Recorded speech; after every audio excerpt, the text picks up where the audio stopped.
నమస్కారం. ఈరోజు మనం ఒక చాలా ఆసక్తికరమైన విషయం గురించి మాట్లాడుకుందాం. 2025లో భారత ఆర్థిక వ్యవస్థలో కొన్ని పెద్ద మార్పులు జరిగాయి. వీటిని కేవలం కొత్త పాలసీలు అనడం కన్నా ఆలోచనా విధానంలో వచ్చిన ఒక మార్పు అనొచ్చు. మన దగ్గర ఉన్న సోర్సెస్ అన్నీ కూడా ఒకే మాట చెబుతున్నాయి. ప్రభుత్వం నియమాల నుండి ఫలితాల వైపు, అంటే a shift from rules to results అనే ఒక కొత్త మంత్రాన్ని పాటిస్తోంది. ఖచ్చితంగా ఇది చాలా ముఖ్యమైన పాయింట్. దశాబ్దాలుగా మన సిస్టమ్ ఎలా ఉండేదంటే, సంక్లిష్టమైన నియమాలు, లెక్కలేనన్ని ఫారాలు, చిక్కులతో నిండిన ప్రక్రియలు, వీటిపైనే దృష్టి ఉండేది. కానీ ఇప్పుడు ఫోకస్ మారింది. మనం చేసే పని వల్ల వచ్చే ఫైనల్ అవుట్కమ్ ఏంటి, దాన్ని మనం కొలవగలమా అనే దానిపైనే ఇప్పుడు శ్రద్ధ పెడుతున్నారు. దీన్నే మనం అవుట్కమ్ డ్రివెన్ గవర్నెన్స్ అంటున్నాం కదా. అవును. ఈ మార్పుకు 3 మార్గదర్శక సూత్రాలున్నాయి. 1, ఈ ఫలితాల ఆధారిత పాలన. 2, వ్యాపారాలు చేయడానికి, సాధారణ ప్రజలు జీవించడానికి సులభమైన వాతావరణం కల్పించడం, అంటే is of doing business and is of living. ఇంకా 3వది సమ్మిళిత వృద్ధి, అంటే ఇంక్లూసివ్ గ్రోత్. ఆర్థిక ప్రగతి ఫలాలు అందరికీ అందాలన్నమాట. సరిగ్గా చెప్పారు. అంటే కేవలం కాగితం మీద రూల్స్ మార్చడం కాదు, క్షేత్రస్థాయిలో ప్రజల జీవితాల్లో, వ్యాపారాల్లో నిజమైన మార్పు తీసుకురావడం. ఈ సూత్రాల ఆధారంగా మన సోర్సెస్ ప్రకారం ప్రభుత్వం 4 కీలకమైన స్తంభాలపై, అంటే 4 పిల్లర్స్ ఆఫ్ స్ట్రాటజిక్ రిఫార్మ్ పై దృష్టి పెట్టింది. ఆ 4 స్తంభాలేంటో, వాటి వెనుక ఉన్న ఆలోచన ఏంటో ఇప్పుడు లోతుగా చర్చిద్దాం. మొదటిది పన్నుల వ్యవస్థ. దీని గురించి వినగానే చాలామందికి కొంచెం భయం, గందరగోళం గుర్తొస్తాయి. పాత ఇన్కమ్ ట్యాక్స్ యాక్ట్ ఆఫ్ 1961 ఒక పెద్ద చిక్కుముడిలో ఉండేది. ఈ చిక్కుముడిని విప్పడానికి ఏం చేశారు? మంచి ప్రశ్న. ఈ సమస్యను పరిష్కరించడానికి ప్రభుత్వం 2 ప్రధాన అస్త్రాలను ప్రయోగించింది. మొదటిది, పాత చట్టం స్థానంలో పూర్తిగా కొత్తదైన the new income tax act 2025ను తీసుకురావడం. దీని ప్రధాన లక్ష్యం ఒకటే: సరళత, సింప్లిసిటీ. పన్ను చెల్లింపుదారులకు ఊరట కలిగించడం.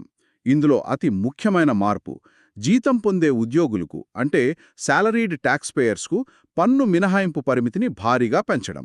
ఒక్క నిమిషం, ఎంత పెంచారు? ఎందుకంటే ఇది ప్రతి ఉద్యోగిని నేరుగా ప్రభావితం చేసే విషయం. అవును. వార్షిక ఆదాయం 12 లక్షల రూపాయల వరకు ఇప్పుడు పూర్తి పన్ను మినహాయింపు ఉంది. స్టాండర్డ్ డిడక్షన్ లాంటివి కలుపుకుంటే దీని ఎఫెక్టివ్ ఎగ్జెంప్షన్ లిమిట్ 12,75,000 వరకు ఉంటుంది. 12,75,000. ఇది నిజంగా చాలా పెద్ద మొత్తం. అంటే సగటు జీతం పొందే ఉద్యోగి జీవితంలో ఇది గణనీయమైన మార్పు తెస్తుంది. కేవలం ఈ మినహాయింపు మాత్రమేనా, లేక చట్టంలో ఉన్న గందరగోళాన్ని కూడా ఏమైనా పరిష్కరించారా? ఉదాహరణకు అసెస్మెంట్ ఇయర్, ప్రీవియస్ ఇయర్ అనేవి ఎప్పుడూ కన్ఫ్యూజ్ చేస్తూ ఉంటాయి. చాలా మంచి పాయింట్ అడిగారు. అదే రెండో పెద్ద మార్పు.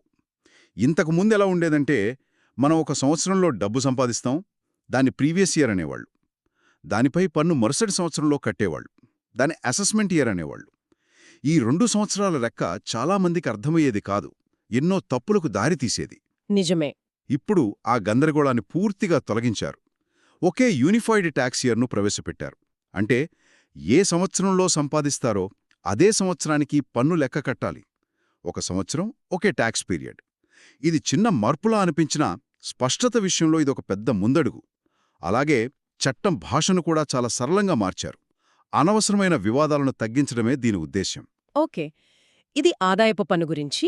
ఇక రెండో అస్త్రం జీఎస్టీ అన్నారు కదా. జీఎస్టీ వచ్చిన కొత్తలో చాలా గందరగోళం ఉండేది. ఇప్పుడు దాన్ని ఎలా మార్చారు? దాన్నిప్పుడు జీఎస్టీ 2.0 అని పిలుస్తున్నారు. దీని లక్ష్యం జీఎస్టీని సిటిజన్ సెంట్రిక్ మరియు బిజినెస్ ఫ్రెండ్లీగా మార్చడం. దీనికోసం చేసిన అతిపెద్ద మార్పు పన్ను స్లాబుల సంఖ్యను తగ్గించడం. ఇంతకుముందున్న బహుళ స్లాబుల వ్యవస్థలు తీసేసి కేవలం 2 స్లాబులనే తీసుకొచ్చారు: 5% మరియు 18%. కేవలం 2ఏనా? అవును, కేవలం 2. దీనివల్ల వ్యాపారాలకు కంప్లయన్స్, అంటే నిబంధనలు పాటించడం చాలా సులభమవుతుంది. ఇది పెద్ద కంపెనీలకు బాగానే ఉంటుంది, కానీ చిన్న వ్యాపారాలు, ఎంఎస్ఎంఈల పరిస్థితేంటి? వాళ్లకు ఈ మార్పుల వల్ల నిజమైన ప్రయోజనముందా, లేక ఇది కేవలం పేపర్ వర్క్ను తగ్గించడం వరకే పరిమితమా? లేదు. ఎంఎస్ఎంఈల సాధికారతపై ప్రత్యేకంగా దృష్టి పెట్టారు. వాళ్లకి రీఫండులు చాలా వేగంగా వచ్చేలా చేశారు. రిజిస్ట్రేషన్ ప్రక్రియను సులభతరం చేశారు. దీని ఫలితం మనకు అంకెలలో స్పష్టంగా కనిపిస్తోంది. FY 2024-25లో స్థూల జీఎస్టీ వసూళ్లు 22.08 లక్షల కోట్లకు చేరాయి. అద్భుతం. ఇది కేవలం ఒక అంకె కాదు. దీని వెనుకున్న అసలు కథ వేరు. కంప్లయన్స్ ఇంత సులభమైనప్పుడు, ఇంతకుముందు నగదు రూపంలో వ్యాపారం చేసిన ఎన్నో చిన్న చిన్న వ్యాపారాలు కూడా ఇప్పుడు ఫార్మల్ సిస్టంలోకి వస్తున్నాయి. అంటే మన అనధికారిక ఆర్థిక వ్యవస్థ అంటే ఇన్ఫార్మల్ ఎకానమీ పరిమాణం తగ్గుతోందన్నమాట. సరిగ్గా అదే. ఇది నియమాల నుండి ఫలితాల వైపు అనేదానికి ఒక అద్భుతమైన ఉదాహరణ. సరిగ్గా చెప్పారు. అంటే సరళమైన పన్నుల విధానం వల్ల ఎక్కువ మంది పన్ను పరిధిలోకి రావడమే ఇక్కడ మనం చూస్తున్న ఫలితం. చాలా స్పష్టంగా అర్థమైంది. ఇప్పుడు మనం రెండో స్తంభం వైపు వెళ్దాం. పన్నుల తర్వాత ఆర్థిక వ్యవస్థలో మరో కీలకమైన అంశం కార్మిక చట్టాలు. వాటి పరిస్థితి ఏంటి? కార్మిక చట్టాల ఆధునీకరణ ఒక చారిత్రకాత్మక సంస్కరణ అని చెప్పాలి. ఊహించుకోండి, మన దేశంలో కార్మికులకు సంబంధించి 29 వేరువేరు చట్టాలుండేవి. 29? అవును, 29. ఒక్కోటి ఒక్కొక్క కాలంలో ఒక్కో అవసరం కోసం పుట్టింది. ఒక కంపెనీ నడపాలంటే ఈ 29 చట్టాలను పాటించడం ఒక పెద్ద సవాలు. ఈ సంక్లిష్టతను తొలగించి ఈ 29 చట్టాలను ఏకీకృతం చేసి కేవలం 4 కొత్త లేబర్ కోడ్స్గా మార్చారు. వావ్! ఇది దేశంలోని 50 కోట్లకు పైగా కార్మికులకు ఒకే ఆధునిక ఫ్రేమ్వర్క్ను అందిస్తుంది. 29 చట్టాలు 4గా మారాయా? అది చాలా పెద్ద మార్పు. ఆ 4 కోడ్లు వేటి గురించి చెబుతాయి? క్లుప్తంగా చెప్పగలరా? తప్పకుండా. అవి కార్మిక వ్యవస్థలోని 4 ముఖ్యమైన అంశాలను కవర్ చేస్తాయి. మొదటిది ద కోడ్ ఆన్ వేజెస్. ఇది అన్ని రంగాలలోని కార్మికులకు ఏకరీతి కనీస వేతనాలు ఉండేలా చూస్తుంది. రెండవది ది ఇండస్ట్రియల్ రిలేషన్స్ కోడ్. ఇది ట్రేడ్ యూనియన్లకు సంబంధించిన నియమాలను, వివాద పరిష్కారాలను సులభతరం చేస్తుంది. మూడవది the code on social security. ఇది చాలా చాలా కీలకమైనది. ఎందుకు? అందులో ప్రత్యేకత ఏముంది? ఈ మధ్యకాలంలో మనం గిగ్ వర్కర్స్, ప్లాట్ఫామ్ వర్కర్స్ గురించి ఎక్కువగా వింటున్నాం. వాళ్ల పరిస్థితి ఏంటి? వాళ్లను కూడా ఈ చట్టాలు పట్టించుకున్నాయా? ఎగ్జాక్ట్లీ. అది దీని ప్రత్యేకత. ఈ కోడ్ ఆన్ సోషల్ సెక్యూరిటీ మొదటిసారిగా గిగ్ మరియు ప్లాట్ఫామ్ కార్మికులను గుర్తించి వాళ్లక్కూడా సామాజిక భద్రత కల్పిస్తోంది. ఇది చాలా అవసరం. అవును. అంటే దాదాపు 10 కోట్ల మందికి పైగా ఉన్న ఈ వర్గానికి ఇప్పుడు ఆరోగ్యం, ప్రావిడెంట్ ఫండ్ వంటి ప్రయోజనాలు అందుతాయి. ఇక నాలుగవది the occupational safety, health and working conditions code. ఇది కార్మికులకు సురక్షితమైన పని వాతావరణాన్ని కల్పించడానికి ప్రమాణాలను నిర్దేశిస్తుంది. అంటే ఇక్కడ మనం చూస్తున్న ఫలితం కేవలం చట్టాల సంఖ్య తగ్గడం కాదు, ఆధునిక శ్రామిక వర్గానికి అవసరమైన ఒక భద్రతా వలయాన్ని, ఒక సేఫ్టీ నెట్ను నిర్మించడం. మహిళా కార్మికులకు కూడా ప్రత్యేక ప్రయోజనాలున్నాయని మన సోర్సెస్ చెబుతున్నాయి. అవును. మహిళలకు ప్రసూతి ప్రయోజనాలు అంటే మెటర్నిటీ బెనిఫిట్స్, పని ప్రదేశాల్లో మెరుగైన భద్రత వంటివెప్పుడు చట్టబద్ధం చేయబడ్డాయి. ఇది వాళ్లకి ఎంతో భరోసా ఇస్తుంది. మొత్తం మీద ఈ 4 కోడ్లు మన కార్మిక రంగాన్ని భవిష్యత్తుకు సిద్ధం చేస్తున్నాయి. మనం ఇప్పటివరకు పట్టణ, ఫార్మల్ ఆర్థిక వ్యవస్థల గురించి మాట్లాడాం. పన్నులు, కార్మిక చట్టాలు అన్నీ అక్కడే కేంద్రీకృతమై ఉన్నాయి. కాని అసలైన భారతదేశం గ్రామాల్లముంది. అక్కడి పరిస్థితేంటి? ఈ ఫలితాల ఆధారిత పాలన గ్రామీణ జీవితాలను ఎలా మారుస్తోంది? చాలా ముఖ్యమైన ప్రశ్న. దీనికోసమే మూడవ స్తంభం, గ్రామీణ భారతదేశ సాధికారత్వ. మనందరికీ పాత MGNREGA పథకం గురించి తెలుసు. దాని స్థానంలో ఇప్పుడు Viksit Bharat guarantee for Rozgar and Ajeevika mission Grameen act 2025. పేరు చాలా పెద్దగా ఉంది. అవును. అందుకే సంక్షిప్తంగా VBGRAMG అని పిలుస్తున్నారు. ఈ కొత్త పథకాన్ని తీసుకొచ్చారు. MGNREGA కూడా ఉపాధి హామీ పథకమే కదా. మరి ఈ కొత్త పథకంలో తేడా ఏంటి? కేవలం పేరు మార్చారా, లేక పనితీరులో కూడా మార్పుందా? పనితీరులోనే అసలైన మార్పుంది. MGNREGA లక్ష్యం కేవలం 100 రోజుల పని కల్పించడం. కానీ VBGRAMG లక్ష్యం అంతకు మించింది. కల్పించే ఉపాధి ద్వారా గ్రామాల్లో శాశ్వతమైన ఆస్తులను అంటే డ్యూరబుల్ కమ్యూనిటీ యాసెట్స్ను సృష్టించడం. అంటే ఉదాహరణకు నీటి సంరక్షణ నిర్మాణాలు, గ్రామీణ రోడ్లు, అంగన్వాడీ భవనాలు వంటివి. అంటే కేవలం పనికోసం పని కాకుండా ఆ పని వల్ల గ్రామానికి శాశ్వత ప్రయోజనం చేకూరాలన్నమాట. ఇది వినడానికి చాలా బాగుంది. ఇందులో ఇంకేమైనా కీలక మార్పులున్నాయా? చాలా ఉన్నాయి. హామీ ఇవ్వబడిన పని దినాలను 100 నుండి 125 రోజులకు పెంచారు. ఓహ్, మంచిది. వేతనాల చెల్లింపును వేగవంతం చేశారు. పని పూర్తయిన 15 రోజుల్లోగా వేతనాలు చెల్లించాలి. అయితే ఇందులో ఒక ముఖ్యమైన నిర్మాణాత్మక మార్పుంది. అదే నిధుల భాగస్వామ్యం, అంటే ఫండ్ షేరింగ్. ఒక్క నిమిషం. పాత ఎంజీఎన్ఆర్ఈజీఆలలో 100% నిధులు కేంద్ర ప్రభుత్వమే ఇచ్చేది. ఇప్పుడు నిధుల భాగస్వామ్యం అంటే రాష్ట్రాలు కూడా డబ్బు పెట్టాలా? ఇది చాలా పెద్ద మార్పు కదా? అవును, ఈ కొత్త పథకంలో చాలా రాష్ట్రాలకు 60-40 నిష్పత్తిలో కేంద్ర రాష్ట్ర భాగస్వామ్యం ఉంటుంది. అంటే 40% భారం రాష్ట్రాలపై పడుతుంది. అయితే ఇక్కడ ఒక సందేహం వస్తుంది. 125 రోజుల ఉపాధి హామీ కాగితంపై బాగుంది. కానీ 40% నిధులు భరించాల్సిన పరిస్థితిలో కొన్ని పేద రాష్ట్రాలు ఇబ్బంది పడవా? వాళ్ళు నిధులు సమకూర్చలేకపోతే ఆచరణలో ఈ హామీ నీరుగారిపోయే ప్రమాదం లేదా? ఇది చాలా సహేతుకమైన ఆందోళన. ఇది ఖచ్చితంగా ఒక సవాలు. అయితే దీని వెనుక ఉన్న ఆలోచన ఏంటంటే, రాష్ట్రాలకు కూడా ఈ పథకంపై యాజమాన్య భావన, అంటే ఓనర్షిప్ పెంచడం. వాళ్లు కూడా బాధ్యత తీసుకున్నప్పుడు పథకం అమలు మరింత సమర్థవంతంగా ఉంటుందని ప్రభుత్వం భావిస్తోంది. దీనికి తోడు పథకం అమలును మెరుగుపరచడానికి పరిపాలన ఖర్చుల పరిమితిని 6% నుండి 9%కి పెంచారు. దీనివల్ల మెరుగైన సిబ్బందిని, టెక్నాలజీని ఉపయోగించుకోవడానికి వీలవుతుంది. అర్థమైంది.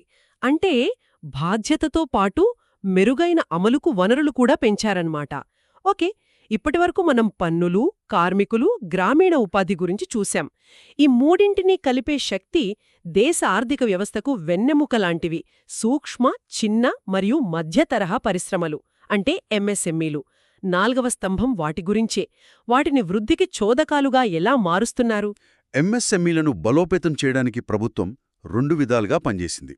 మొదటిది ఎంఎస్ఎంఈ నిర్వచనాన్ని మార్చడం. నిర్వచనం మార్చడం వల్ల ఏం లాభం? చాలా లాభముంది. పాత నిర్వచనం ప్రకారం పెట్టుబడి టర్నోవర్ పరిమితులు చాలా తక్కువగా ఉండేవి. ఒక కంపెనీ కొంచెం వృద్ధి చెందగానే అది ఎంఎస్ఎంఈ కేటగిరీ నుండి బయటికి వెళ్ళిపోయేది.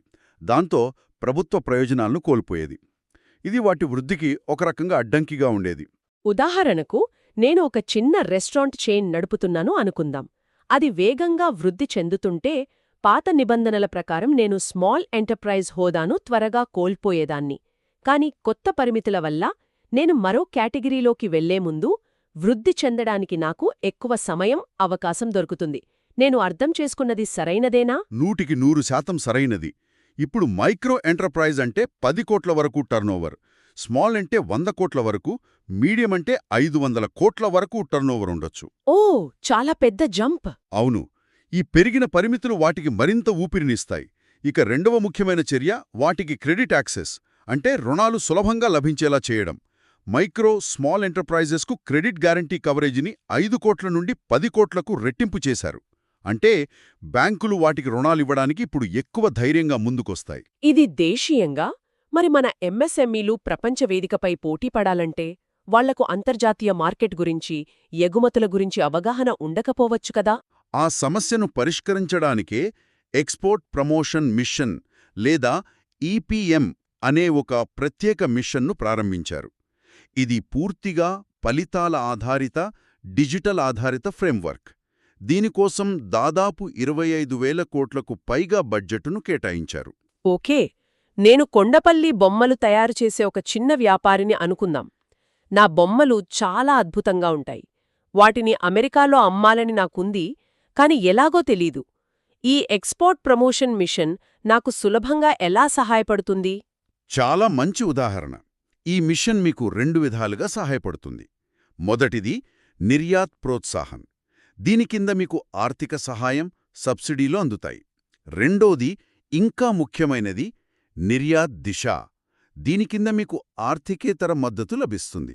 ఆర్థికేతర మద్దతు అంటే మీ బొమ్మల నాణ్యతను అంతర్జాతీయ ప్రమాణాలకు ఎలా పెంచాలి, బ్రాండింగ్ ఎలా చెయ్యాలి, అమెరికాకు లాజిస్టిక్స్ ఎలా చూసుకోవాలి, ఇలాంటి అన్ని విషయాల్లో శిక్షణ, మార్గదర్శకత్వం అందిస్తారు. దీనివల్ల మీలాంటి ఎంతోమంది చిన్న వ్యాపారవేత్తలు గ్లోబల్ మార్కెట్లో అడుగుపెట్టగలరు. అద్భుతం. అంటే కేవలం డబ్బు ఇవ్వడమే కాదు, చెయ్యి పట్టుకుని నడిపించే ప్రయత్నం కూడా చేస్తున్నారన్నమాట. మొత్తంమీద ఈ 4 స్తంభాల సంస్కరణలను పరిశీలిస్తే ఒక స్పష్టమైన చిత్రం కనిపిస్తోంది. అవును, మనం ఫలితాలను ఒకసారి సింహాలలోకనం చేస్తే 50 కోట్లకు పైగా కార్మికులు ఒక ఆధునిక కార్మిక ఫ్రేమ్వర్క్ కిందకు రావడం, జీతం పొందేవారికి 12.75 లక్షల వరకు పన్నుభారం తగ్గడం, చిన్న వ్యాపారాలకు 10 కోట్ల వరకు క్రెడిట్ గ్యారంటీ లభించడం, మరియు గ్రామీణ ప్రాంతాల్లో 125 రోజుల ఉపాధి హామీతో పాటు శాశ్వత ఆస్తుల నిర్మాణం జరగడం ఇవన్నీ మనం చూస్తున్న స్పష్టమైన ఫలితాలు. ముగింపుగా చెప్పాలంటే ఈ 4 స్తంభాలు పన్నుల సరళీకరణ, కార్మిక చట్టాల ఆధునీకరణ, గ్రామీణ ఉపాధి భద్రత మరియు ఎంఎస్ఎంఈలు ఎగుమతుల ప్రోత్సాహం అన్నీ కలిసి వికసిత్ భారత్ ఎట్ 2047 అనే పెద్ద లక్ష్యం వైపు దేశాన్ని నడిపిస్తున్నాయి. నమ్మకం, స్థిరత్వం మరియు ప్రపంచ పోటీతత్వంపై ఆధారపడిన ఒక భవిష్యత్సిద్ధ భారతదేశాన్ని అంటే ఫ్యూచర్ రెడీ ఇండియాను నిర్మించడానికి ఇవి బలమైన పునాది వేస్తున్నాయి. అవును, ఈ సంస్కరణలన్నింటి వెనుక ఉన్న ప్రధాన సూత్రం ఫలితాల ఆధారిత పాలన. అయితే ఇక్కడ మనం ఆలోచించాల్సిన విషయం ఒకటుంది. ఫలితాలను కొలవడం ముఖ్యం, అందులో సందేహం లేదు. కానీ ఆ ఫలితాలు సమాజంలోని అన్ని వర్గాలకు సమానంగా అందుతున్నాయా లేదా అనేది పర్యవేక్షించడం అంతకన్నా ముఖ్యం కదా. అంటే మనం కేవలం వృద్ధి యొక్క పరిమాణాన్ని, క్వాంటిటీ ఆఫ్ గ్రోత్ మాత్రమే చూస్తున్నామా, లేక దాని నాణ్యతను, క్వాలిటీ ఆఫ్ గ్రోత్ కూడా నిర్ధారించుకుంటున్నామా? ఈ ప్రశ్నపై శ్రోతలు ఆలోచించవచ్చు.